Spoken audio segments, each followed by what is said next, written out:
we took roughly the first half of this series of discussions on the life of David to consider what we could call broadly creation, David's rise to power. Chapters 8 and 9 of 2 Samuel give us a snapshot of David really at the height of his achievements and at the height of his prestige. The next two chapters fall. We have the story of Bathsheba. And as you can probably imagine, everything we say about David from this point on is going to be conditioned by those two chapters. So we're going to be dealing with the aftermath of that particular moment consistently, right down to the very last discussion. And that's good, because it should warn all of us that what can take place quickly can nevertheless have long-term effects that we live with for many years into the future. So that's at least part of the lesson of what we get from the life of David. Redemption, however, is the last chapter of that story, because even though there are painful times for David, it nevertheless is, in the great scheme of things, a picture of recovery and a picture of redemption. And that also becomes for us a great source of hope and encouragement in what otherwise is a somewhat unhappy moment for David.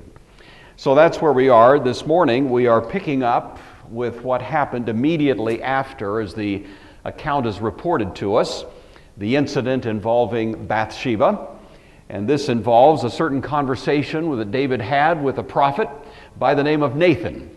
We've run into Nathan before, and of course Nathan has always been a very positive figure in David's life, as he is on this occasion. But for David it was somewhat of an unpleasant encounter, to say the least.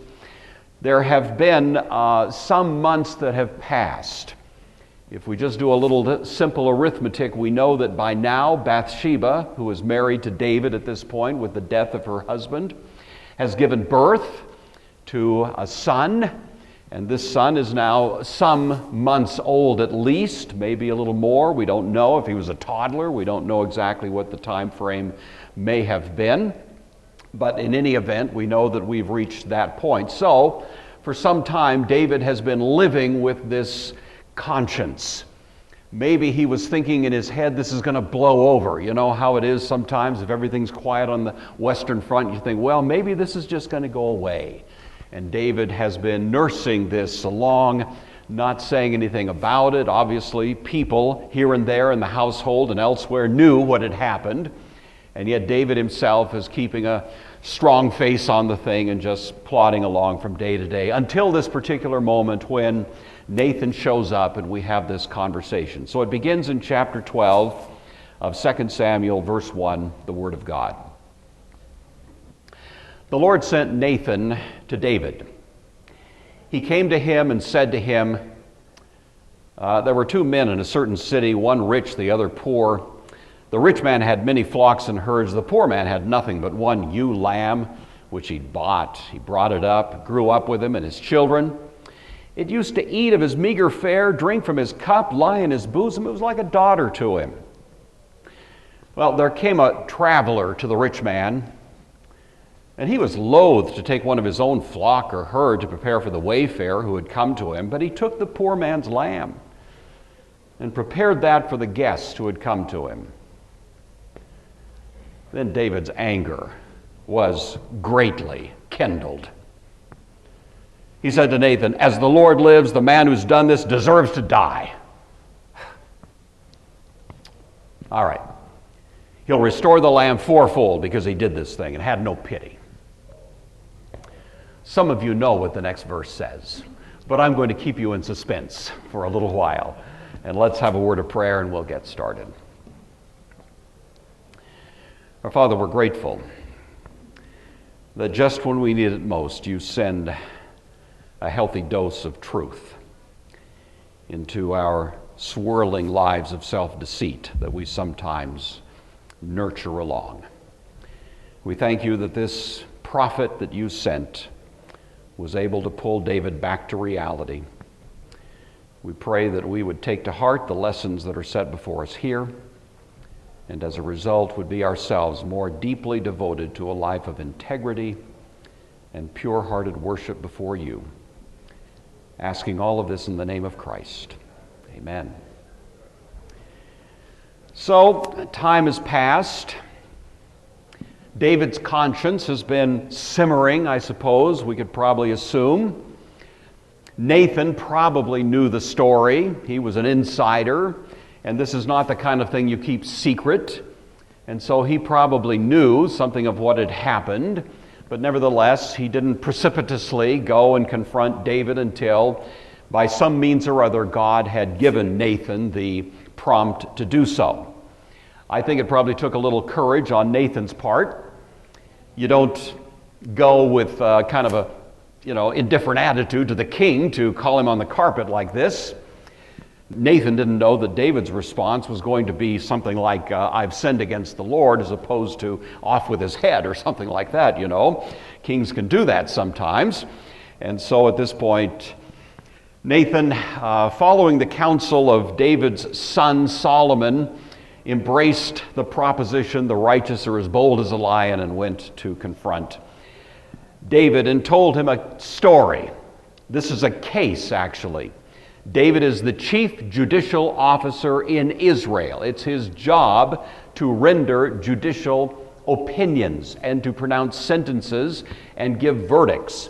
And so, under the rubric, as it were, of a case, Nathan comes and presents a story for which David is expected to render an opinion.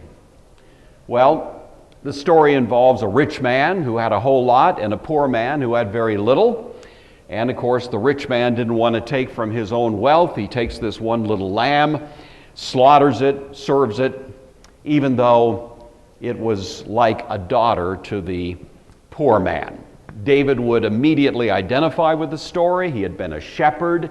He knew the affection that can be developed with these little creatures that can be so dependent and just a little bit stupid, actually. And so they need oversight, they need help, and David was certainly one with whom that story would resonate. Lambs were often in the capacity of pets. They didn't have dogs as pets because dogs were regarded as unclean.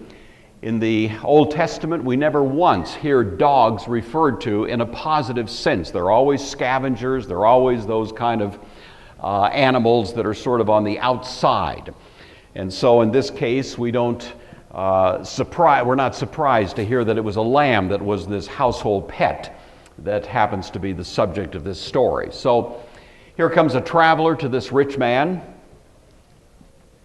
He has served the little lamb that was the next door neighbor's, took that lamb, served it up. The traveler that came, who's mentioned here, is described by three different phrases, which are actually rather distinct, especially as I understand it in the original Hebrew language. Each one has a little kind of nuance to it. There have been attempts occasionally to find sort of symbolic meanings. This is not very smart when it comes to Bible interpretation to start trying to find allegorical meanings, but I thought this one was interesting. It was actually pitched by a rabbi named Rabbi Rashi, who said he thought the three descriptions of this traveling man actually represented three ways of thinking about covetousness, which happened to be the crime for which David had gotten himself in trouble with Bathsheba. And so he thought maybe this traveling man was giving us a little insight. The story starts with this fellow that shows up as a mere passerby, kind of traveling down the road. You don't have any particular connection to him. There he goes. But he becomes then one who is a so-called wayfaring man. Now the sense of that would be someone who stops in routinely, doesn't live with you, but may drop by every week, every other week. He has a little place he can stay, more of a semi-permanent kind of arrangement, until finally he becomes one who comes, which suggests someone who's living in your house basically on a permanent basis. And the rabbi was suggesting that that's kind of the way covetousness is, lust. We can't help going through life and occasionally confronting the vision of things that are off limits, desirable, but we know we shouldn't go there. And so we just turn away, walk away, forget it, reject it. But if we entertain it for a little while, then that little hint of lust can take up some kind of residence and become more of a long-term companion in our lives. Martin Luther said you can't help it if a bird will fly over your head, but you can keep it from making a nest in your hair, There is a sense in which we have to be on our guard. We can't help occasionally running into those images that are seductive. It happens to all of us. But we can do something about where we go next. And so the rabbi was suggesting that that's the very thing David had not done. He had probably already entertained little thoughts about Bathsheba, not really repudiating them. And finally, when the opportunity presents itself, he didn't have what it took to resist the temptation. So for whatever you think it's worth, there it is. I'm not sure that that was intended by the original author, but it does give us one of those interesting little kind of colorable treatments of it. Anyway, the fellow took the poor man's lamb. It's a powerful parable. It's tough to write a good parable. I used to teach hermeneutics, and when we would cover parables, the rules that are supposed to be applied to the proper interpretation of a parable, before we dive into it, I'd always give the assignment, go home and write a parable. Seems like it ought to be pretty easy, Kids would come back the next day, start reading. We began to realize after a while it ain't as easy as it looks to write a really good parable. It has to be drawn from real life. It can't be fanciful. It has to have one objective and sort of lead you to that objective in a way that almost like bait draws you to its conclusion and then traps you in it, Especially parables like this one. These were the kind that Jesus would sometimes tell, especially during Holy Week, baiting the trap for the corrupt religious leaders in Jerusalem, leading them down the path to where they really condemn themselves in the way that they respond to the parable being told. And so this parable really fits the bill, stirs the emotion. It hit David's heart. It had the intended effect. And as a result of that, of course, David's emotions are aroused. Greatly aroused, we hear, against this fictitious man, though David doesn't know that. As the Lord lives, the man who has done this shall surely die, he says. He shall restore fourfold for the lamb because he has done this thing and has had no pity. I read from two different translations to kind of give you a flavor. The earlier one, you notice, the New Revised Standard said he deserves to die. This one says he shall surely die. The Hebrew doesn't say either one. What it says is he is a son of death, which is a Hebraic kind of expression that really embraces both ideas. To be a son of death means that what you've done in life means that you should surely die for what you've done. You deserve to die. It doesn't necessarily mean it's a sentence of death, but it comes very close to it. So it's a powerful phrase, and that's exactly what David uses now to describe this man, the conduct of which has aroused him so deeply. What David gives at this point when he says he shall surely die is not a judicial opinion. It's not saying go out, find the guy and hang him, tomorrow morning or something. But it is his gut reaction. It's how angry he is at the story that he's been told. One commentator said it's surprisingly easy to develop a head of steam over injustice inflicted on others, while remaining blind to the injustice I myself might be inflicting. There's always a warning to those who argue for better treatment of others to, quote, practice what you preach, to look for the beam in my own eye.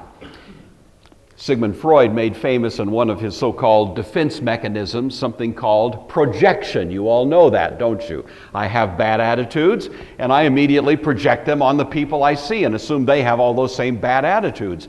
I'm really interpreting life through the filter of my own strange view of the universe, and I assume everybody else is laboring under the same weight.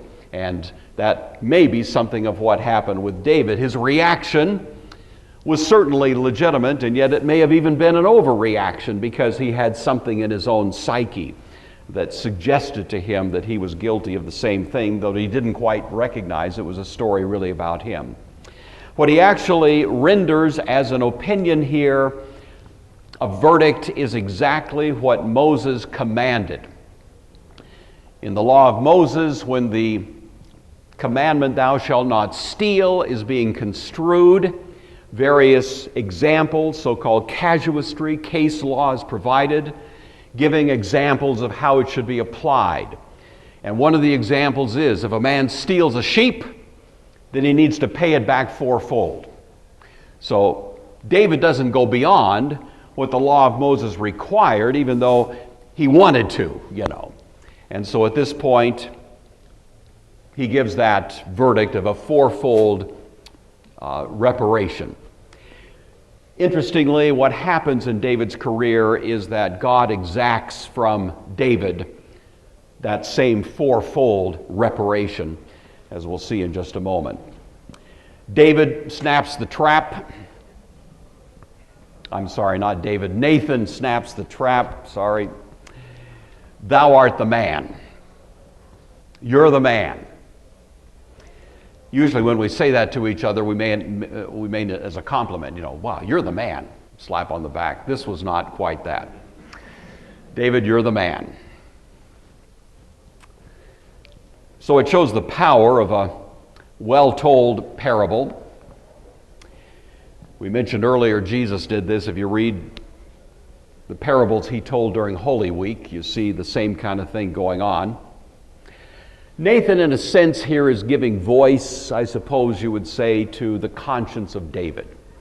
David has been repressing that voice, trying to keep it from annoying him in his day-to-day conduct as the king of Israel. And now that voice comes through loud and clear through the mouth of Nathan. And Nathan tells David, "You're the one who's stolen that sheep." He adds, "I anointed you," speaking for God, "king over Israel. I delivered you from the hand of Saul." The whole point here is that what David had done was not only a great reproach and embarrassment to David, but it was a reproach to God. Because whenever we act as a Christian person, or in any capacity that represents some kind of representative of God and His actions in this world, then our misdeeds bounce back, as it were, and become a reproach to God Himself. That's why it's always a great tragedy when people in conspicuous Christian leadership trip up. And we, of course, feel the pain of that, because it not only represents something in the fault of that person, but it has those broader repercussions as well, as it certainly did in the case of David. Nathan says, "I gave you your master's house, your master's wives into your keeping, and gave you the house of Israel and Judah. And if that had been too little, I would have given you much more." It was customary in the ancient world, in the ancient Near East, when a king took over, pushed out a preceding king, he could take over all the rights and privileges, possessions, including the harem, all of that, to the extent that, we don't know exactly the details of what happened in this case, but nevertheless, that in principle was what occurred, that David basically took over the house of Saul. God gave him a balance between these two rather competitive factions in Israel. Judah on the one hand, the other tribes on the other, and yet somehow a semblance of unity had been given. And then this breathtaking additional comment, "I would have given you much more, you just had to ask." It makes you wonder, how much do we lose ourselves for not just trusting God? How much do we jockey for, better position in life when we should just be trusting God? David, of course, fell into that little trap himself. Nathan continues, "Why have you despised the commandment of the Lord to do evil in His sight? You've killed Uriah the Hittite with the sword. You've taken his wife to be your wife. You've killed him with the sword of the people of Ammon. Now, therefore, the sword shall never depart from your house, because you've despised me. You've taken the wife of Uriah the Hittite to be your wife." When Uriah died out there during that siege at Ammon, Joab sent him a message, you know that from last week or 2 weeks ago. Joab said, Uriah the Hittite is dead. And David waxed philosophical, you remember? Well, Joab, don't worry about it, don't take it to heart. I mean, for goodness sakes, the sword devours one as well as another. It's those lousy swords out there. How are we going to get control on those swords and all the violence they're committing? Swords are just everywhere, you know, that was the problem. And David, of course, is hoping, in a sense, to deflect blame not only for Joab's sake, but for his own, hoping he can hide behind secondary causes, distance himself from the instruments of violence by making it the sword's fault. And so the irony is, of course, the sword is going to unleash some of its violence in David's own house. If it does indeed, consume one after the other, David, brace yourself. And he's going to face the very fourfold restitution that he had announced was deserved by a man who had stolen a sheep. Only in the case of David, the fourfold payment was going to be vastly more painful. It would begin with the death of the son born to Bathsheba. It would be followed by the death of Amnon. Probably the incident involving Amnon and Tamar, which we're going to look at next week, had already happened. He had already violated her, but there'd been no punishment, there'd been no consequence. That's going to come later, in which Amnon is going to die at the hands of the brother of Tamar, whose name was Absalom. But then, as it turns out, Absalom, the third of these sons of David, would die himself at the hands of Joab. And then, if that weren't enough, reaching the very end of the line, the end of David's life, when he's on his deathbed, we have the fourth of these, in which Adonijah, the oldest surviving son of David, jockeys for the throne, contrary to David's direction that Solomon would succeed, and Adonijah himself winds up a dead man as well by the time it's all over. So a fourfold restitution that David himself had announced is going to be the restitution that he will in fact pay. That particular aspect of the story has been noted many times by many commentators, one of whom said, in a kind of poetic justice, the fourfold punishment is inflicted on David in the death of Bathsheba's firstborn, Amnon, Absalom, Adonijah. The consequences of David's sin reminds us that all sin is serious precisely because we are creatures of great dignity. The fall of a great person arouses more notice in the press, and in some deep sense, we are all great people. We notice it more with people like David. We notice it with people in high public office. We notice it with folks who have some kind of visibility in the public square, but in some ways all of us have that kind of greatness about us, and that makes our misdeeds great misdeeds, which must, by the nature of the case, produce great consequences. And so even though David is a conspicuous example of this, we learn from his example what really applies to all of us. Thus says the Lord, behold, I will raise up adversity against you from your own house. I will take your wives before your eyes and give them to your neighbor, and he shall lie with your wives in the sight of this son, referring, of course, to what Absalom did. When David fled from Jerusalem, Absalom publicly, in a way that was visible to the people who could see it, went into the concubines of David. There was a tent set up on the house of David. It was a great reproach to David, a great insult. It made Absalom's coup irreversible. Absalom did that on the advice of Ahithophel, who happened to be the grandfather of Bathsheba. And you can imagine that Ahithophel himself was trying to, in a sense, strike back in the same kind of gruesome way against David, in the way that David, he felt, had defiled and insulted his granddaughter Bathsheba. And it made that coup by Absalom irretrievable. It made the entire event bigger than it had been in the first place. One said the sins that followed exceeded the original. As is often the case, a stream becomes a river.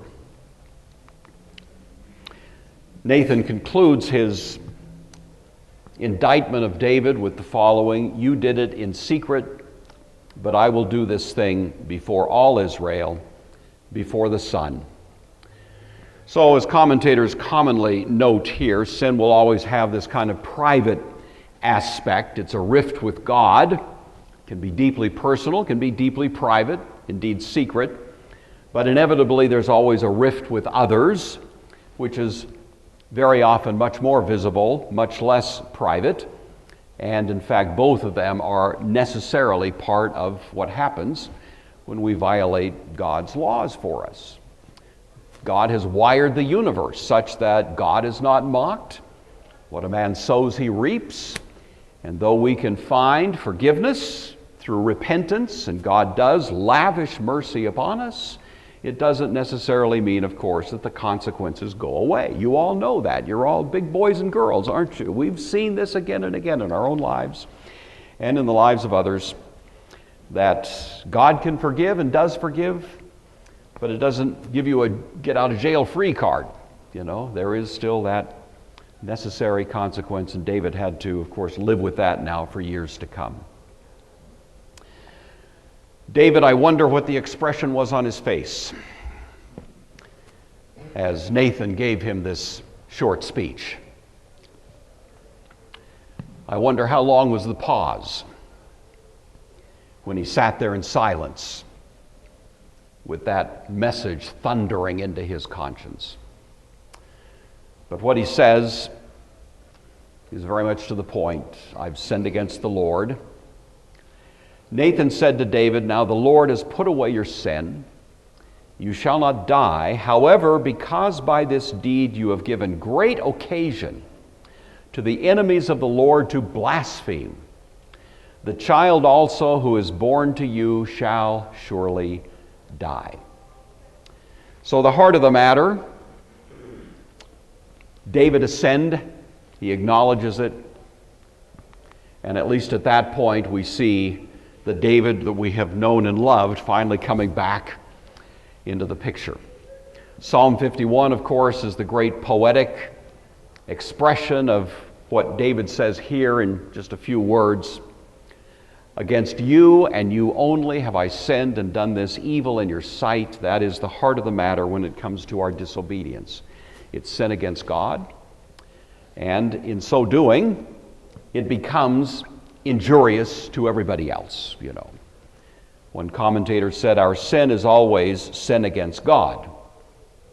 Sin is an assault against God's sovereign rule in that, one, as a child of God, it represents disobedience. Two, as a representative of God, it dishonors the King for whom we are all ambassadors.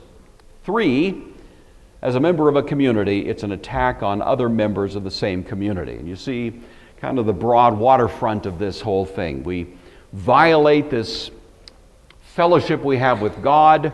Those who look at us and see us as representatives of the Christian movement, for example, see something that they immediately interpret and apply to the God that we claim to represent. And in our own community with each other, the injury of this, of course, is unavoidable. Nathan says to David that God has put away his sin. Now, the reason for that is because what David did was a capital offense. And strictly speaking, David, who had claimed that a man who stole a sheep was a son of death, was vastly more a son of death, deserving to die, exposing himself to that particular consequence for his actions. He might have been forced at this point to abdicate the throne. He could actually have been tried for the crimes he had committed, and worst case, he could have been executed for them. Given what actually happened in his life, David might have preferred that. But the fact of the matter is, God's put away that, so that particular consequence is not going to take place. But again, as we were saying, it doesn't mean that there will be no consequence, because what David did had given great occasion to the enemies of God to scoff, to mock, to blaspheme. The enemies here presumably are not the surrounding nations, by the way, who would certainly know about this and probably be a little bemused by it. But the fact of the matter is, what David had done, judged by their ethical standards, was not much more than a little peccadillo. It didn't amount to much. This kind of thing was commonly done among the pagans. But David, of course, held himself conspicuously and publicly to a much higher standard. But the enemies that apparently are in view here are the unbelieving people in Israel, who have their eyes on David. And as soon as David messes up like this, they can just, I knew it. This guy's supposed to be such a hot, godly, big deal, virtuous. Look at this. And it becomes an excuse to say this whole thing's a charade. The man's a hypocrite. Look at this.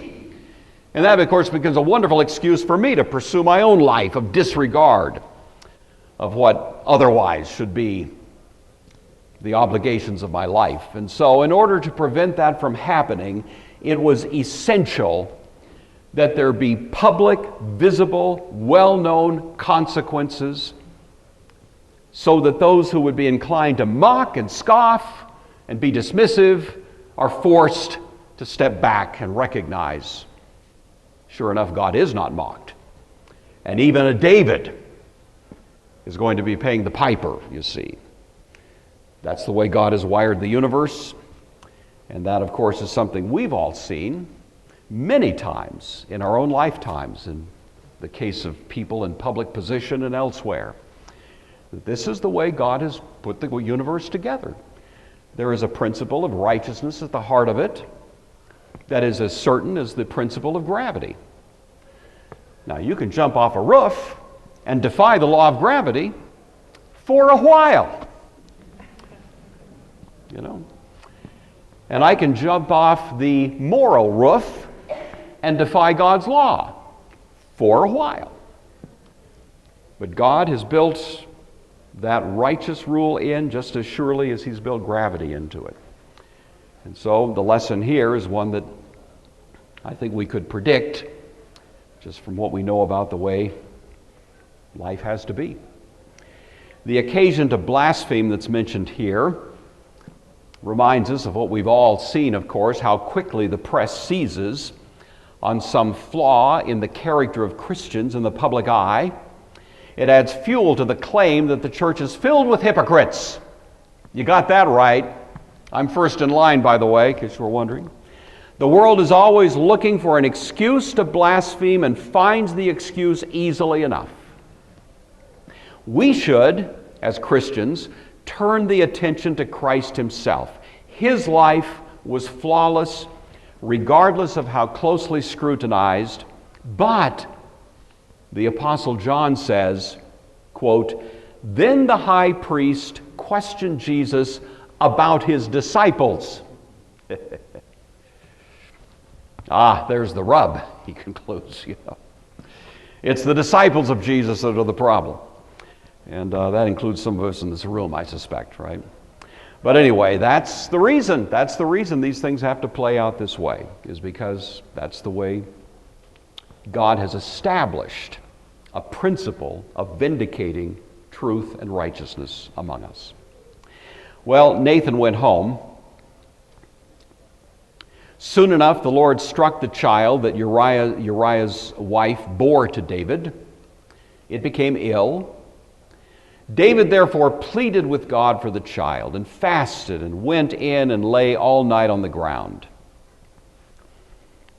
God struck the child. The Bible is unapologetic. This wasn't just, he didn't get his inoculations. This was God struck the child because we are responsible and because God is sovereign. The question, of course, always rises, well, what did the kid do, for Pete's sake? He's an innocent bystander caught in the crossfire of this.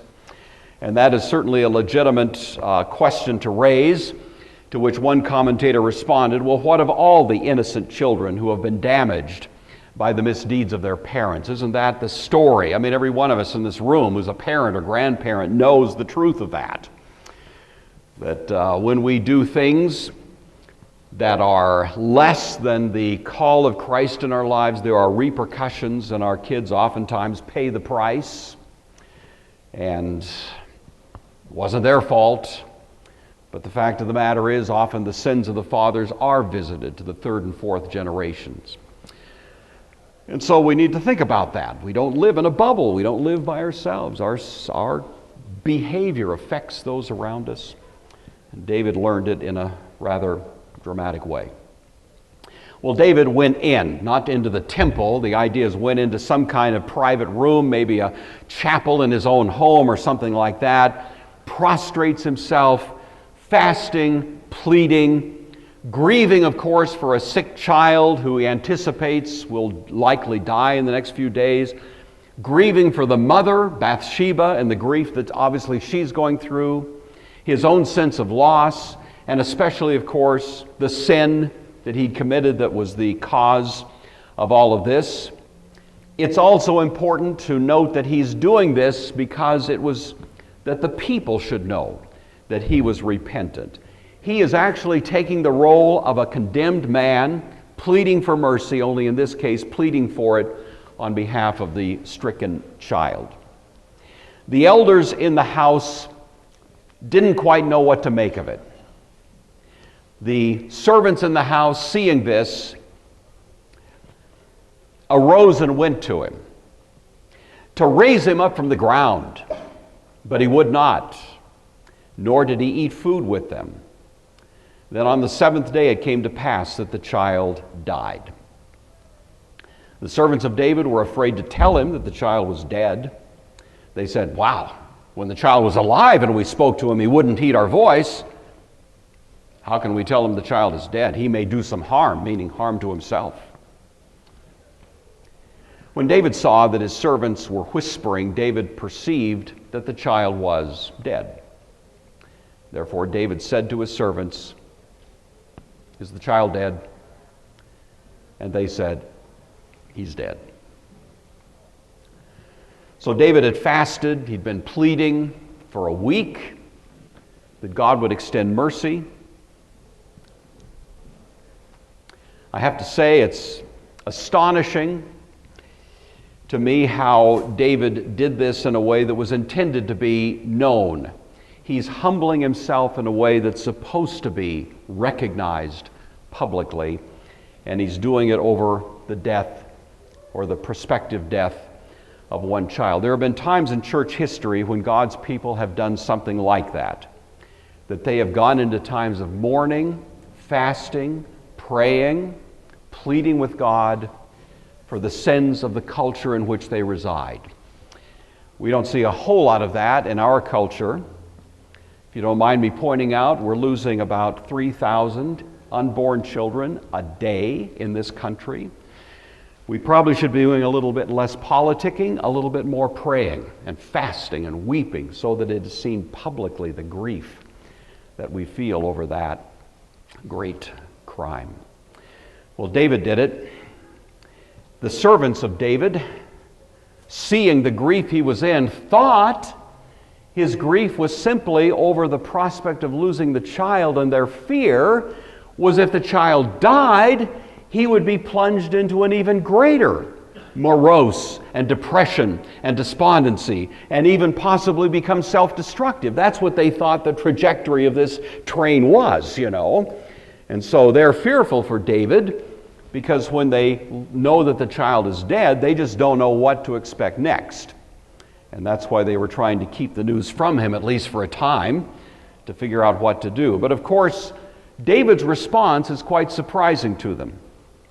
He is grief-struck. He's pleading for the child's life, going through all of this anguish for a week, and as soon as he hears that the child is dead, it's a new form of worship that he embraces. He got up from the ground. He washed and anointed himself, took a shower, cleaned up, shaved, changed his clothes, went into the house of the Lord, which would be a public thing to do, and worshiped. Then he went to his own house, and when requested, they set food before him, and he ate. David had been pleading with God for mercy, hoping that God might be diverted from the judgment, which sometimes happens. We hear in the Old Testament, occasionally God does something different in response to pleas for mercy. But once it was final, once the child was dead, then David had to show publicly that he accepted it. No self-pity, no plunging into deeper despair, no going into the temple area in a hot rage, shaking his fist, how could you do this? It was my fault, I should have. No protesting, because David knew that the example he set at this point was one of recognizing that God's ways are perfect and that he was in no position to object. And so he goes to publicly send that message and to worship. One said it should be noted that on the one hand, the fact that misfortune falls is not in itself a proof of God's punishment or judgment, although that idea was quite commonly taken among the Jews, especially in Jesus' day. At the same time, it is obvious that the sins of the fathers are visited on the children. None of us lives to himself, none dies to himself. If one member suffers, all suffer with it. And in some ways, David is simply making it clear that he accepts that great truth in the way that God runs this universe. The servants of David still don't quite get it. What is this that you've done? You fasted and wept for the child while he was alive, and then when he died, you arose and ate. And he said, well, while the child was alive, I fasted and wept, for I said, who can tell whether the Lord will be gracious to me and the child may live? They still don't quite get David's behavior. They think David is just feeling human grief, and he is. But he's feeling something more profound than that. He's feeling the grief of his own culpability in this. And that, in a sense, is what's driving him. And he's hoping that as he humbles himself before God, the child may be spared. It doesn't turn out to be the case. The fact that he prays for mercy is a reminder to us that God never owes mercy to anybody. You never exact grace from God. You never go into God's presence and say, I demand mercy and I demand it right now. It's not the way it works, Mercy is always voluntary on the part of the one giving it. Otherwise, it wouldn't be mercy. And we live by mercy day by day, and David understood that.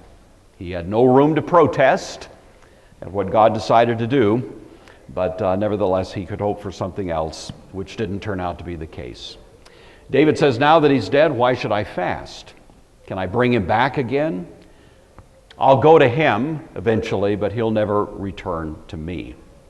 So this visible sign of humility and remorse was driven by the premise that God resists the proud but gives grace to the humble. David was hoping for grace, but now that there's finality about it, the time of the fasting and prayer is over.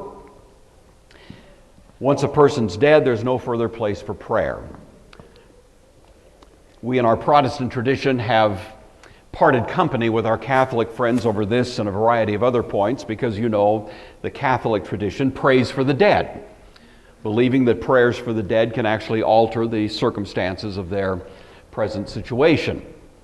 We have believed rather that the Bible not only doesn't say that, but actually militates against it. It's appointed unto man to die once, and after that to face judgment. There is a kind of finality about it. Now is the day of salvation. Now is the time. Now is when we should be seeking to help each other to live better lives. But once death hinders the picture, it's the end of the story. And it does seem that in this case, that's exactly what David is assuming. So he's not going to go on in this time of remorse. He's going to simply get on with business. He says here, I shall go to him. That's commonly taken to mean I shall go to him eventually in my own death. And if so, it's one of those very few, somewhat scant references in the Old Testament to the notion of immortality. The New Testament is filled with kind of irrepressible enthusiasm. Death, where's your sting? Grave, where's your victory? You know, that's the New Testament posture. Old Testament, death is viewed much more in a kind of dark way. And we don't have much reference like this, although there are a few that show up here and there. David consoled his wife Bathsheba, went to her, lay with her. She bore a son and named him Solomon. He named him Solomon. The Lord loved him and sent a message by the prophet Nathan, so he named him Jedediah because of the Lord. This is much later. This is kind of running down the story, probably several years at this point. Solomon is the last child born to Bathsheba, the youngest son, and this is after Absalom is dead. Absalom is a name that means Abba, father, shalom, peace. Absalom, supposed to be the peace of his father, turned out to bring anything but peace. Absalom's gone, now a new son, Shalom, Solomon, enters the picture, a renewal of the hope of peace. This child was so conspicuously gifted, it became so clear that God had specially given this child talents that exceeded the ordinary, that it actually became a justification for passing over older sons and appointing Solomon to be the successor. Solomon, for that reason, got a nickname. The nickname is Jedediah. The name Jedediah means beloved by the Lord. And it was a way of suggesting that this is the one that was going to be the successor to David's rule. All right, verse 26, we go all the way back, you see, because we've gone several years down the road here tracing the story of what took place. But of course it all started when Rabbah was under siege. Joab had the city under siege. David was still in Jerusalem. The siege would last for months. We're not surprised David would stay home until the end of the siege. And so now we go back to that setting in which probably the incident with Bathsheba has happened, but the siege is still going on. David fought against Rabbah, the people of Ammon, and took the royal city. So returning to the original story, the royal city is probably, this is a variant in the Hebrew, the water fort. The bottom line means he was able to cut off the water supply. This particular city was susceptible to that kind of attack. Polybius, the Roman historian, mentions the same city being defeated in a similar siege hundreds of years later by a guy named Antiochus III during the intertestamental period. So this at least corroborates the susceptibility of the city to that kind of fall. I'm going to have to skip by this because time is getting by me rapidly, so I'm going to summarize this briefly. But basically, Joab doesn't want to get the credit for defeating the city. Now that the water is dried up, the people are going to have to cave quickly. So David comes. David is the one who is officially the victor in this city. He takes the crown on his head. It weighed about 100 pounds. It wasn't something you wore around the house very much, you know. But nevertheless, he becomes the one who is credited with this victory by wearing that crown. He subjects the people to a rather brutal reprisals for picking this fight in the first place, and also subjects them, at least apparently, to some of what they did to their own children, involving offering them as burnt offerings, the brickworks that are referred to here. It's an interesting story. Sorry I haven't budgeted my time better, but I'm just skipping by this. Go back and read it if you want to get more detail on it. But anyway, that brings us to the end of the career of David, at least in terms of this whole incident, and we're going to be picking up next week with the story of Amnon and Tamar that we've alluded to earlier, so that's where it goes from here. All right, and that brings me in 60 seconds to the Sunday school lesson of the morning, so here we are. Number one, even as sins committed in secret must produce consequences, so righteous acts performed in secret are also seen by God and rewarded openly. This is the corollary to what I've been hammering away in this presentation. When we do bad things, there are consequences. You all know that. We all understand that really in many ways that's the principal thing this story is getting over to us. Kind of the unspoken flip side of it, however, is as we do the right thing, even very much in secret, the Father who sees secretly, openly rewards for it. Jesus, of course, makes that point. We try to commit sins in secret. Be sure your sins will find you out. We ought to do righteous acts in secret, anonymously as much as possible. Don't let your left hand know what your right hand's doing. But God, who sees in secret, has wired this same universe to bring about good effects as a result. So let's not lose sight of the other side of this story, which is a little bit more of an encouragement to us. Not only to avoid the wrong thing, but to do the right thing. While we may never embrace the philosophy, let us do evil that good may come, God is the great and wise ruler who can bring good even out of our evil acts. Had there been no Bathsheba, there would have been no Solomon, It's one of the strange, ironic twists of the story that one of the most glorious kings in the history of Israel ultimately came as a result of this bad act between David and Bathsheba. Some people would spin that to say, well, that's great. Let's just go out and, cut loose and do whatever, because God's always going to bring good out of it. That is not a wise strategy. We should avoid that. Paul had to deal with accusations that was what he was advocating because he beat the drum for grace so much.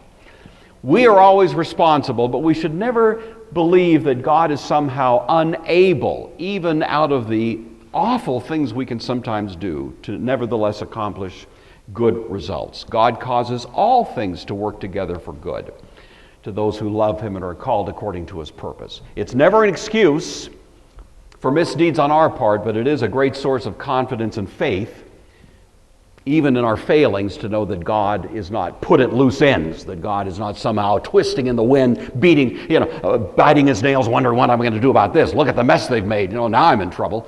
God is never in that position. And this story certainly reminds us of that.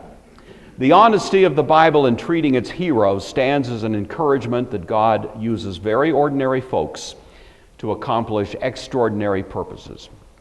David was as human as the rest of us.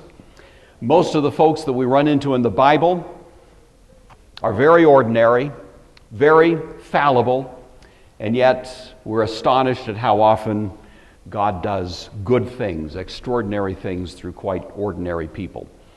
And in this case, I think this lesson reminds us of that as well. Father, we're grateful for your lessons to us, lessons we really know, but need to be reminded of. We thank you for David. We thank you for that he's a man as frail and fallible as we are, that you used him in mighty ways, and yet you didn't cover up the blemishes. And in all of that, we, of course, can gain great encouragement, instruction, rebuke, comfort.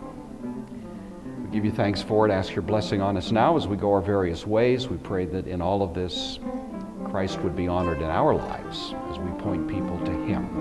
And for that, we give you thanks in His name. Amen.